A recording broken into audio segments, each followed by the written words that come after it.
Hi guys, I'm excited to be here again. It's a beautiful Sunday morning and I'm so grateful I got to go to church.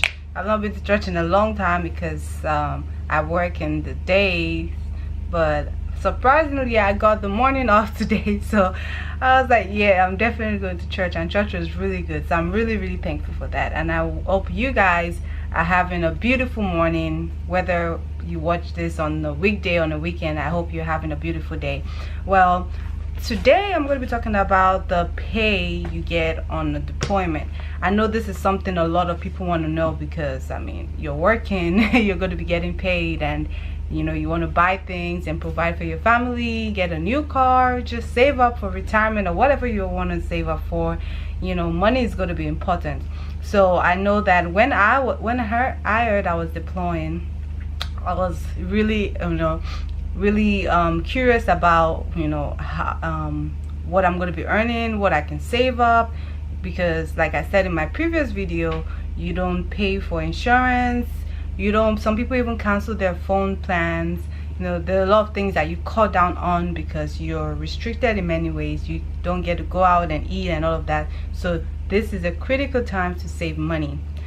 And this information about what you earn on deployment is everywhere on the internet. You can Google it and, you know, see for yourself. But I think, you know, me explaining it will give you a better idea of how to save and what you're going to be earning and what you should be expecting to see on your paycheck. So let's get to it. Okay, so the first pay you usually get is your basic allowance pay. That's your base pay. That's whatever rank you are. Every rank has their base pay. So if you're fuzzy, E1, E2, E3, E4, E5, O1, O2, W01, whatever it is, everybody has a base pay. As a specialist, I'm a specialist, so I have a base pay. And the good thing is, and out of your base pay is where you get taxed. You get taxed your federal income tax and your state income tax, your social security, and one other thing you get taxed on while you're working in the States. But the good thing is, on deployment, you don't get taxed. Your base pay doesn't get taxed. So you have extra money on your paycheck because you don't get taxed federal income tax or state income tax. So you're seeing about $300 more on your base pay because you're not getting taxed while you're on deployment to wherever you are. Do you understand what I'm saying? Yeah, so you don't get taxed, so you can add that as part. So let's say, for example, you were getting taxed, your federal income tax, like $130. You see an additional $130 on your base, on your pay, on your check for that month. And if your state is taxing you, they don't tax you anymore, so you see an extra whatever they were taking away on your paycheck. Then the second thing is, if you're single, you usually get a BAS. That's basic allowance for subsistence. That's basically money for food. While you're in the States, if you're a single soldier, you get to eat at the DFAC, so that money doesn't reflect in your paycheck. So, but while you're deployed, you're going to get to eat at the DFAC, but guess what? You still get your money. You get the money for your BAS. So that's the good part of it. You get the money for your BAS. So if you're calculating with me, you're getting an extra almost $500 back to your paycheck. It is adding up. So let's keep going. And for married soldiers already have their BAS. Why is my stuff? Anyways, married people already get their BAS, so there's nothing changing for them. But for single soldiers, you're seeing an add up to your pay. Then let's talk about BAH. That's basic allowance for housing. So we all know that for single soldiers, we don't get BAH because we live in the barracks and we don't get paid for housing because you're already living for free. And for married soldiers, you get the option of getting your BAH and living off post, or getting your BAH and living on post and it gets taken away from you. And that doesn't change for married soldiers. So if you're married, you still get your BAH, and if your family decides to move home, like most people most families during the deployment just move home and save the extra money. But I mean, if that is where you all live and you have like a big family, it's still fine. Your house still gets paid for, you still get your BAH, and you get to pay your rent. Then the next thing is your family separation allowance. So this only applies to married people. For soldiers, you don't get this extra $250 for family separation allowance. But if you're married, after the first 30 days, you start getting an extra $250 in your paycheck for family separation allowance, because the Army is cognizant of how important family is in one's life. So as a soldier, as a married soldier, the Army wants your family to be doing okay at home. You know, they don't want just because you're somewhere else, your family is lacking somewhere, you know, so they pay you an extra amount of money to take care of your family needs. So you get an extra $250. But for single soldiers, you don't get that because you're not married. I mean, you have families, but you're not married. This is for like people that have spouse and children. Moving on, I already talked about the BAS that you get as a single soldier, and that remains constant for married people. The BAH that single soldiers still don't get, just married people still. The family separation pay that just married people get, but single soldiers don't get.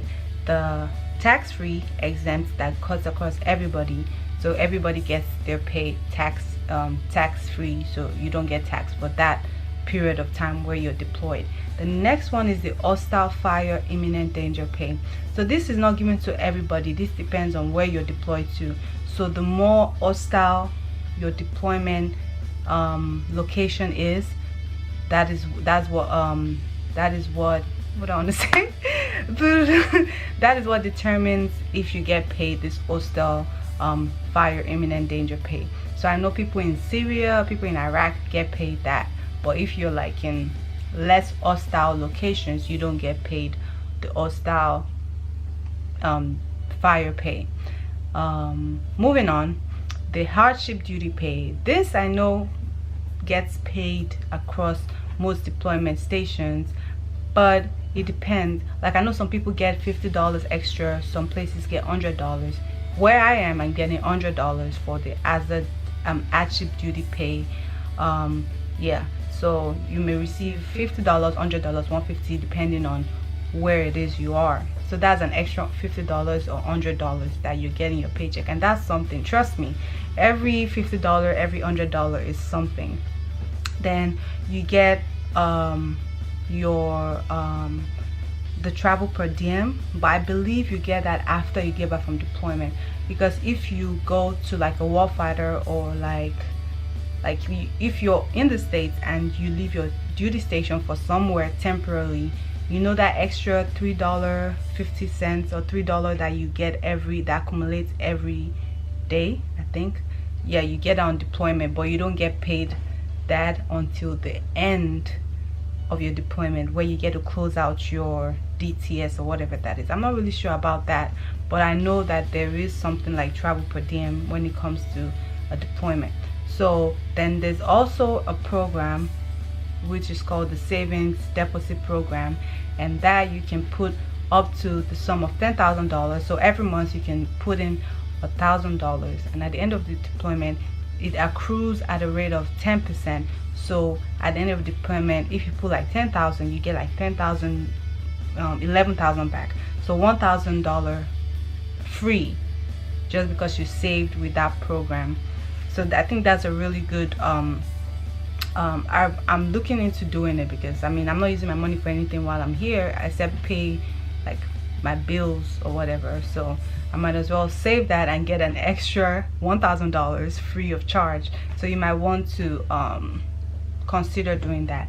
And also for leave, we know we accrue 2.5 days of leave at the end of every month. It's still the same thing, you still accrue 2.5 days, and at the end of 9 months or however long you're staying, wherever you're staying, those days accrue. So at the end of the day, when you get back home, you can take time off to relax with your family, take a vacation with your family, your friends, and just chill.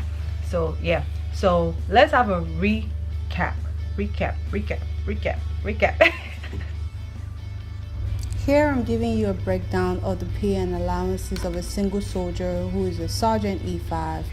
The base pay for a sergeant is $2,278, and the BAS, that's the basic allowance for subsistence, varies on duty stations. Here I put $350, but it could be more or less depending on, like I said, where you're stationed. The Ulster Fire pay depends on where you are stationed to, but the pay for that is usually $255. The Hardship Duty Pay also varies on where you are. It could be $50, $100, or $150. I put $100 here, so calculate what pertains to you. The total of all this pay and allowances per month is I was so determined not to use a calculator is $2,953 approximately. So we can go ahead and approximate it, round it up to $3,000. So you're receiving $3,000 a month, and times 9. Usually a deployment is 9 months, but you could have more. But I'm timesing it by 9 here, and that will give us $26,577. And because I like to round things up, let's round that up to $30,000. So you could earn, you're pulling in $30,000 in 9 months. And note that this is without bills or other miscellaneous expenses. So if you save pretty well, you should be able to come back home with at least $20,000 or $25,000, depending on how well you save. If I'm forgetting anything, please ask me. Ask me questions in the comment section. Like, I'm all for sections. Ask me today, next week, next month. I'm here to answer. I'm the go-to person. Ask me, because I'm all about that money. Anyways, I hope you guys learned something from this video. If you have any questions, like I said, ask me. If you have anything that I forgot to ask, please put it down in the description box so other people can see it. And if there's anything you guys want me to talk about a deployment, I really hate the way my shirt is folding. I really hate it. Anyways, if you guys have anything that you want me to talk about, please drop it in the comment section and I will. Like, this channel is to answer questions about deployment and army life in general. I hope you enjoyed this video, and I'll see you in my next video. Bye.